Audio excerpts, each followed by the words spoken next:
Intel versus AMD. Una batalla que parece nunca terminar. Esta batalla épica de gigantes de los microprocesadores ha sido tan intensa a lo largo de la historia y ha tenido tantas vueltas de tuerca que no ha hecho más que confundir a los usuarios menos avanzados, usuarios que se suelen guiar por lo que comentan conocidos o sesgos psicológicos de las marcas.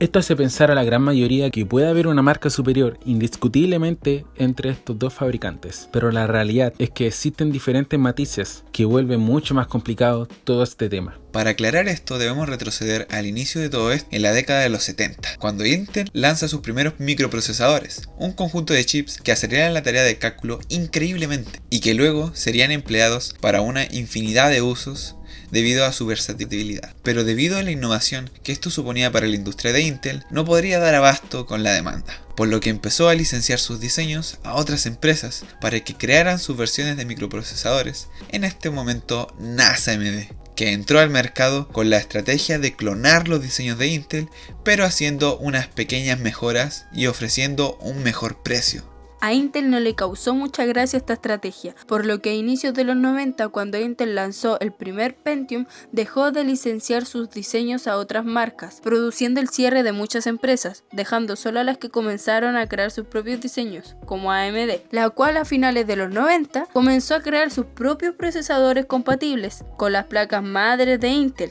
a un mucho menor precio y tan solo con una poca disminución de rendimiento. Esta batalla casi a la par duró hasta el 2005, donde AMD lanzó el primer procesador de doble núcleo que consiste prácticamente en dos procesadores dentro de uno. Este Athlon de doble núcleo era el primero de uso doméstico, a comparación de Intel, que ya tenía procesadores de doble núcleo, pero exclusivamente para servidores. Intel se mantuvo atrás hasta la salida de los Core 2 Duo y Core 2 Quad en 2008, rompiendo el mercado. Procesadores de 2 y 4 núcleos, respectivamente. AMD no pudo alcanzar el nivel de Intel con los Phenom por 3 y por 4. Nombre que hacen referencias a sus núcleos. Peor aún cuando Intel a finales de 2009 lanzó sus recontra conocidos procesadores, el i3, el i5 y el i7. Estos últimos siendo un 30% más potentes que los Core 2 Quad, dejando a AMD sin nada que hacer. AMD no tuvo más que hacer que lanzar su versión refinada de los Phenom 2, llegando hasta las versiones de 6 núcleos, pero no hacían mayor frente a Intel, quien se estaba llenando los bolsillos con el éxito de sus últimos procesadores. Ahora es cuando la batalla se vuelve más compleja. Ya no se trata de quién tiene más núcleos, ahora involucra al uso de mayores tecnicismos que aclararemos para la perfecta comprensión de esta etapa. Comenzaremos con dos conceptos que escucharemos mucho desde esta parte de la historia: la litografía y la arquitectura de los procesadores. La litografía hace referencia al tamaño de los transistores. Si no sabías, un procesador muy básicamente es un conjunto de transistores. Conjunto suena poco, porque son millones de transistores juntos. Si la litografía es mejor, permite que los transistores sean más pequeños. A consecuencia de esto, el procesador se vuelve más eficiente energéticamente, gracias a que los transistores requieren de menos energía para funcionar. También se vuelven más potentes, ya que puedes meter más transistores dentro de un mismo sitio, por lo que si la litografía es más pequeña, es mejor el procesador. Esto último solo aplican procesadores de la misma marca. Hoy en día estamos trabajando en transistores con tamaño medido en nanómetros, pero por ejemplo, los 10 nanómetros de Intel equivalen o son lo mismo que los 7 nanómetros de AMD. Incluso los 10 nanómetros de Intel son más pequeños. No tiene lógica, pero así funciona el mundo del marketing. La arquitectura no es más que los diseños de los procesadores.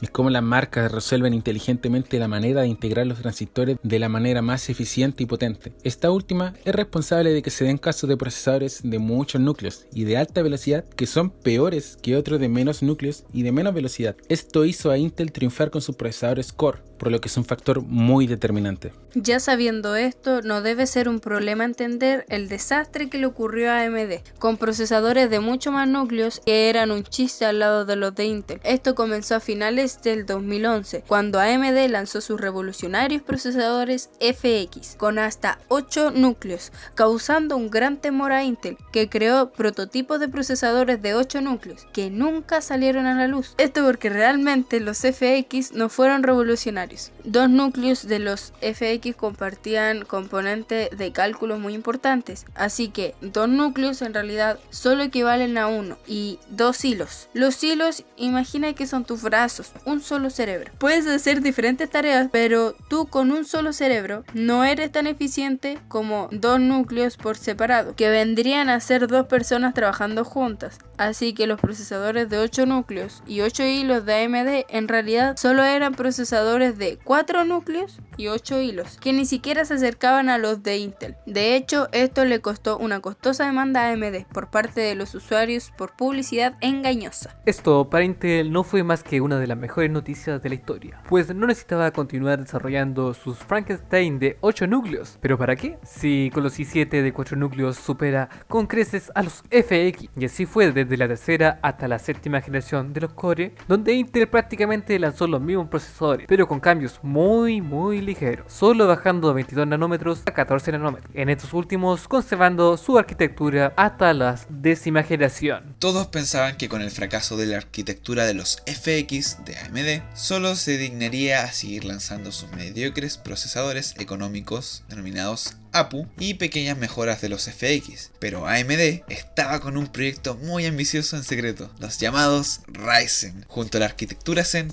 en pocas palabras, eran los FX definitivos, con núcleos reales y con 2 hilos en cada núcleo, con procesadores de hasta 8 núcleos y 16 hilos, y como supondrás, la arquitectura Zen resultó ser muy buena. Cuando se presentaron en 2017, Intel volvió a sentir el mismo temor que cuando tuvo los FX, pero esta vez sería diferente, pues los Ryzen sí eran una competencia digna. No eran tan potentes en juegos como Intel, pero gracias a su gran cantidad de núcleos en todas las demás tareas, eran muy superiores a los procesadores de Intel, que solo ofrecían 4 hilos en la gama alta, mientras que AMD ofrece estos 4 núcleos en la gama baja. Solo imagina haber comprado por $500 tu i7 de 4 núcleos y que luego AMD lanzara sus Ryzen 3 de 4 núcleos. A esto sí se le llama romper el mercado. Intel no se demoró mucho en responder con la octava generación, doblando la cantidad de núcleos para igualar a AMD. Gracias a su mejoría de arquitectura, superaron sin problemas a los tíos Ryzen.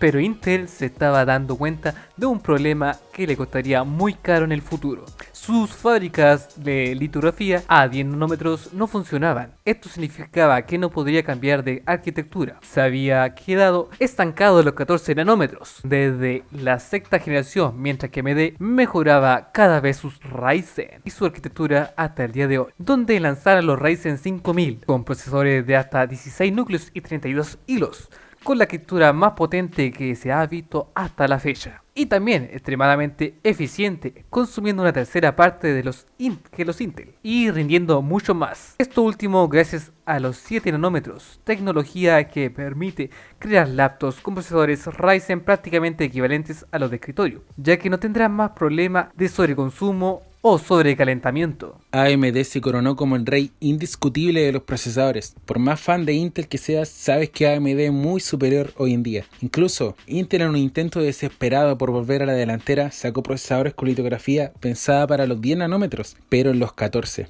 Más que ayudar, esto significó que sus procesadores consumieran extremadamente más que los Ryzen, y que ni siquiera con las mejores refrigeraciones pudieran mantener sus temperaturas a raya, afectando el rendimiento negativamente. Esto es lo que pasa cuando haces cosas para lo que no fueron pensadas originalmente. Pero esto no termina aquí. Intel despidió a su CEO y contrató a uno que tenían en su época de éxito. Las fábricas de 10 nanómetros comenzaron a funcionar, mientras que AMD no puede fabricar todo lo que quisiera, ya que ellos no fabrican sus procesadores. Le dan sus diseños a TSMC, que es una fábrica para el que la quiera utilizar. Claro, obviamente les cobran. Estos últimos son muy buenos por lo que todos están fabricando ahí, así que no queda stock suficiente para satisfacer la demanda. Y AMD está sufriendo algo similar a lo que le pasó a Intel en su tiempo. Mientras que Intel en su 12ª generación estrenará una innovadora arquitectura de núcleos potentes junto a núcleos eficientes. Un concepto muy completo y complicado, que por tema de tiempo no podríamos explicar aquí, pero quédense que esta estrategia es demasiado buena, mucho más de lo que creen. ¿Podría ser este retorno del Intel imparable que conocíamos en su tiempo? Como conclusión, nuestra pregunta tiene diferentes respuestas según el caso, ya que podríamos decir que AMD es mejor y la persona que pregunta vaya a comprar un FX o cosas por el estilo. Es un tema que requiere de un poco de investigación y análisis